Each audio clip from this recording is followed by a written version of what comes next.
What's up, everyone? Just wanted to bring you a quick video. I got I put up a post on YouTube. I don't know if you guys know about that, but in the community, like, I can put up posts and it should come up on your guys's like home screen or whatever.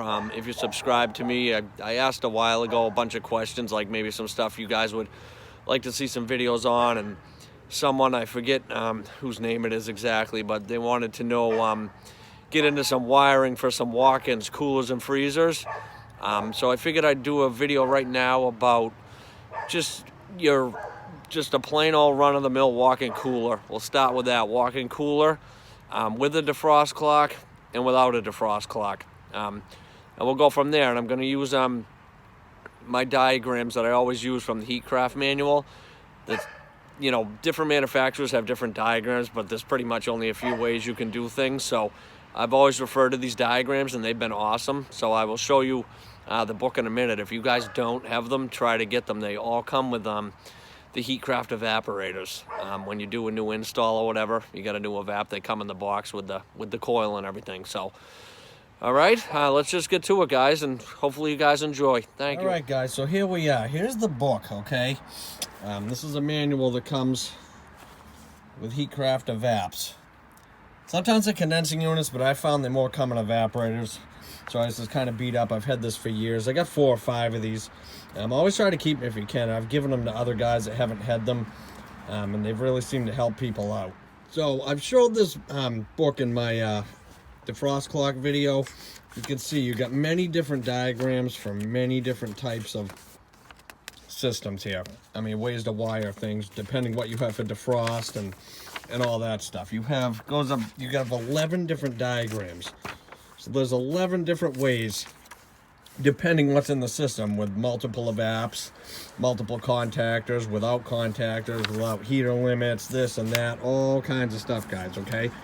But for right now, we're just going to go with your basic walk-in cooler, okay? We're going to go with diagram 1. Typical diagram for single evaporator with and without defrost timer. So this is really very simple with this. Say you have a condensing unit on the roof. We're going to look at the one air defrost without defrost timer. If you just have a condensing unit on the roof or on top of your box or on the floor, out on the ground, wherever it may be, you're either going to have power coming in from that condensing unit, or you're going to have a separate power feed from another breaker coming into your coil.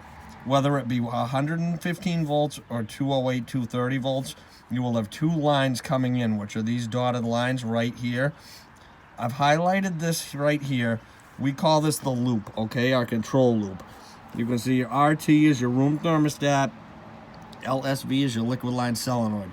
That's all you need, okay?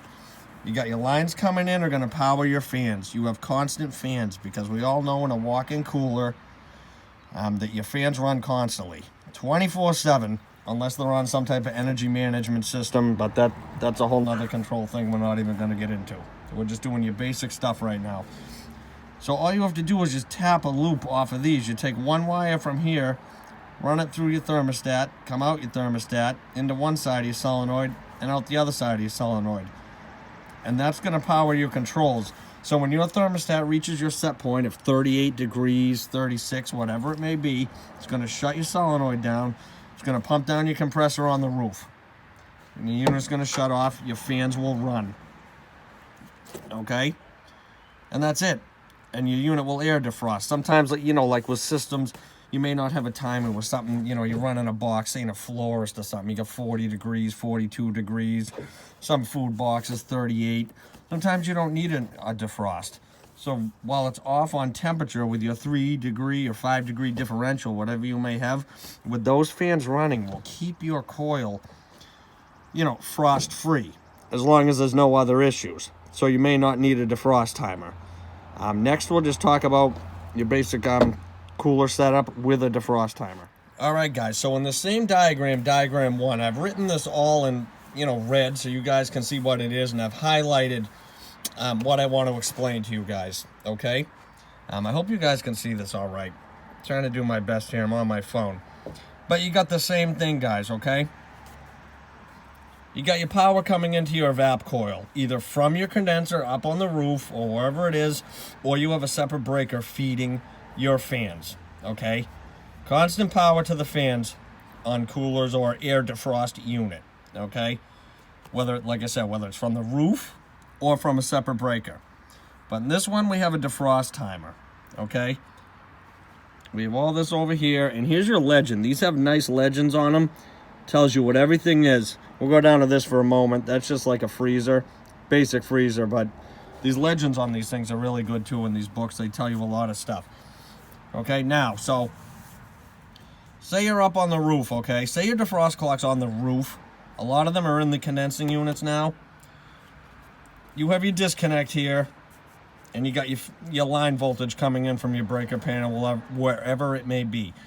You are going to have two lines, whether it's 230, 115, whatever. You're going to 1 and N on your clock, which is going to power TM, which is your timer motor, which makes your clock spin 24 hours a day. So it can hit those pins on the clock and put these on defrost. These are going to be your control loop. Same as down here, but it just comes from the clock. They come from 4 and N. They loop all the way down to your room thermostat, to your solenoid, and all the way back up to N. Okay, so when this goes on defrost, you can see that 2 and 4 are normally closed. When this hits its defrost time, it's going to open these two legs right here. We don't have heaters, so we have nothing going to 3. But it's going to open this up from 2, okay, to 4. So it's going to cut this loop off. So it's going to shut down your solenoid, which will in turn pump down your condensing unit, and the unit will shut off on low pressure. You know, when you shut off on temp, you should just shut off on your thermostat. Your timer motor still runs. This is only for the clock to open up your solenoid valve during defrost. I mean, to open these legs up to close your solenoid valve so the unit can pump down, and then the unit will air defrost because you have constant power coming to your fans. Now, just up here, we have another little side note here, which is optional, factory mounted in condensing unit. This is if you have a PDS, which is your pump down switch. You can see right there.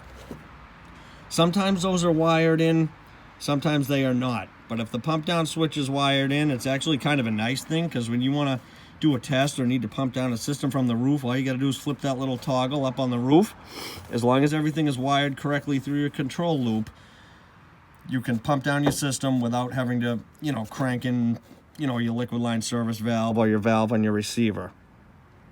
But, I mean, this is really it, guys. It's really very simple for the coolers, but I got some questions on this, so I wanted to just show you guys. This is your basic diagram, and this is really it. Now, all this other stuff in here, this is basically all for freezers. You can see how we get a lot more complicated here. I think this is the one I used on my defrost time clock video. If you guys haven't checked that out, that's back a few videos back, but if you want to check it out, and these are all different types of freezer systems, multiple heaters, multiple contactors, multiple evaps, everything. There's all different ways to do stuff. Okay, but I just wanted to show you guys this quick. I hope I wasn't too boring. I hope this was helpful to some people, and I appreciate it, boys. Thanks for watching. I wanted to mention real quick here, guys, at the end. I totally forgot. You got to make sure on your solenoid valves, on your coil, that you have the right voltage. If you have a 230 volt system, 208, 230 coil or whatever, you got to make sure your solenoid is the same coil, you know, as the voltage for your fans, your evaporator, or your system. If it's 115, then you got to have a 115. A lot of coils now come dual voltage, for especially for spoiling valves and stuff, which is usually what we use. You got to make sure you have it wired correctly, because I've seen the coils get cooked many times from being wired incorrectly and not for the right voltages. So I just wanted to add that into at the end here, guys. Yeah, so I mean, that's really it, guys. Like I said, I hope it wasn't too boring. I know some of this stuff sounds like school or whatever, but I'm telling you, these diagrams you have in these Heatcraft books really help. Normally these diagrams are inside an evaporator, but if you've got an old one, a lot of times, you guys know, they're missing, or they're so worn out you can't read them or anything. And even other manufacturers, it basically is all the same. Like, I've used this Heatcraft book to help me diagnose other manufacturer stuff like Trenton's, Kramer's, I mean, Larkin's sort of Heatcraft anyway, but you guys know what I'm talking about. And this all goes for the same too, like for these air defrost things. Like, say you just have, for anything, like sometimes you have to put one in a reach-in cooler, a salad unit, I mean, a beer chest, deli cases. You know, it's all like the same thing. It's pretty much how they're all wired. If you have a typical clock like that, I mean, I know now a lot of them, they come with little digital controls that do all that, or the little plastic timers that are in there, but it's all really wired the same, and that's how they work. So I just, like I said, I'll start with the coolers. Maybe I'll go on to freezers. I've gotten a lot of questions on freezers and things like that with multiple, you know, hvacs, contactors, all that good stuff. But says, guys, I appreciate it all. Thank you, boys, for watching, and you know, hit that bell if you want, because that lets you guys know right when I put a video up. And if you want to like the video or give it a thumbs down, either way, whatever, it all helps out the channel, guys. I'm doing this for you guys, so I appreciate it. And I'll catch you boys in the next one.